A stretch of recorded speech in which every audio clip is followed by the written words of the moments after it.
Совсем скоро в Бишкеке на 44 перекрестках установят видеокамеры. Сейчас специалисты по установке видеонаблюдения активно проводят работу на местах. Специалисты Бишкек-Главархитектуры, проекта «Безопасный город», а также сотрудники компании, с кем был подписан договор, работают в тесном контакте. Правда, на каких именно перекрестках будет видеонаблюдение, неизвестно. Именно по городу Бишкек, что будут установлены 44 перекрестка.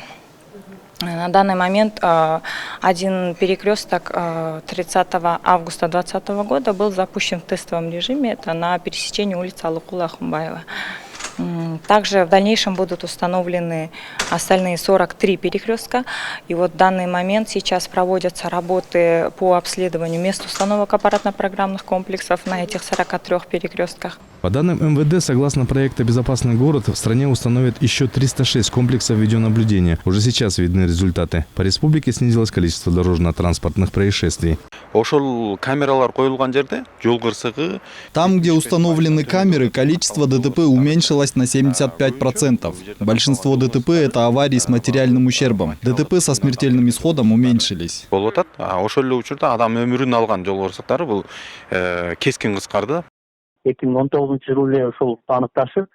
прошлом году мы определили все перекрестки в городе Ош, где будут установлены камеры. Сейчас уже установлены опоры и камеры. С местного бюджета потрачено 10 миллионов сомов. В рамках реализации второго этапа проекта «Безопасный город» планируется охватить аппаратно-программными комплексами 266 стационарных и 40 передвижных комплексов. Об этом сообщает Государственный комитет информационных технологий и связи. Установкой занимается китайская компания, которая выиграла тендер. Бахтылк Кучуманов, Халыс Акибаев, Нью ТВ.